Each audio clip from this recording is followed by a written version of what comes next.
First and foremost, I only have a couple minutes to do this video, okay? You guys keep sending me this petition in my inbox and you want me to sign it. I'm never going to sign it, and I'll tell you why. It's a petition to criminally charge addicts when they overdose. I could tell you all the reasons why it won't work, but here, I'll just tell you a couple. Okay, first and foremost, you're going to get a whole lot of people that are not going to call to revive the person that has overdosed because they're afraid of criminal charges. Okay, that's the clear and blatant one. And I understand that you think it's a tax burden and that, you know, it's just, there's been too many overdoses. This is a quick solution. This is going to deter addicts from overdosing if they somehow have a consequence. Well, the consequence of death does not deter addicts from using, so why the hell would prison? Secondly, I'm going to say that we as Americans, okay, America makes up about 5% of the world's population. I know we think we're bigger than we are, but no, we make up for 5% of the world's population. But we make up for 25% of the world's prison population. Now let me put that into perspective for you. We have 2.4 million prisoners in the US. We have the biggest prison system in the entire world. And this number of prisoners has increased over 500% in the last 30 years. Well, when did we start the war on drugs? I'll let you decide. So why do we have this high prison population, and who funds this prison population? Who funds the prison systems? Yeah, your taxes do. So let's break it down even a little bit further. So say you get your wish, you sign this petition, you need 35,000 people to sign it, you're not getting my signature, but say you get it. Say you do start criminally charging addicts for overdosing. Okay, send them to prison. Let's fill up the prison systems more. They're already burdened. They already don't have enough funding to put programs into the prisons that will prevent a prisoner from going back to prison once paroled. So you send a bunch of sick people, because addicts are sick people, okay? If we're looking at it from a health issue, as we should, then they're sick people.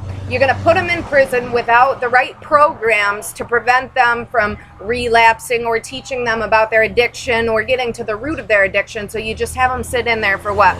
6, 9, 12 months. Okay. They're going to get released back onto the streets and they're going to go out and use again. Boom, overdose again. Maybe get sent to prison again. So it's going to create this cycle, as we already have. We're already seeing it. We're already seeing that we can arrest a nation out of its addictions, but for some reason, we're criminally insane because we keep doing the same thing over and over again and expecting different results. So therefore, you're going to be burdened more with taxes, okay? Because you're going to have to pay for that addict's meal, you know, 3 times a day, and pay to house them in a prison. Then they're going to come back and do the same thing over again. Why? Well, it's kind of like putting somebody who, let's say, has diabetes into prison, but we're not going to give them their insulin. No, we're not going to give them their insulin. What happens to that diabetic person? Do they get healed? Are they healed? Do they recover? Are they better? Are they at a better standpoint? No, they're not. Because the root of their issue, their insulin, their blood sugar was not addressed, okay?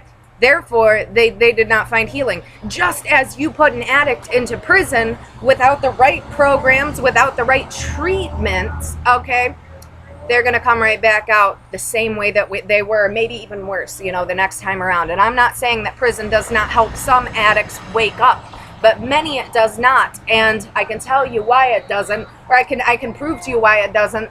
Look at our prison system and the revolving door it has with people who are addicted with small drug charges. Just do a little research into that. So my option, or my alternative, which I know is probably not feasible, is to not charge addicts when they overdose, but maybe have a mandatory 7 days of holding or treatment for them. That way, after 7 days, they have the drugs detox out of their system, and they might have their aha wake up moment like I did on day 3 of detoxing. And then from there, they can choose if they want to continue treatment or not.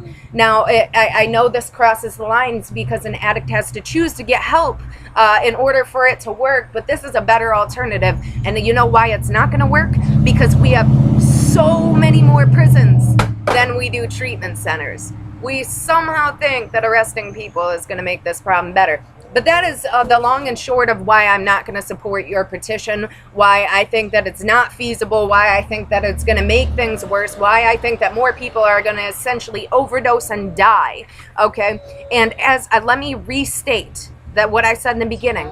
If death is not the ultimate deterrent for somebody not to use, then I seriously don't know what is. And if death does not scare someone out of using drugs, then you have to think, what mental state is that person in? Are they thinking rationally? Well, no, you would say. Well, what does that mean? Then they're being fundamentally dictated by something else. That would be addiction. Okay, guys, have a good day.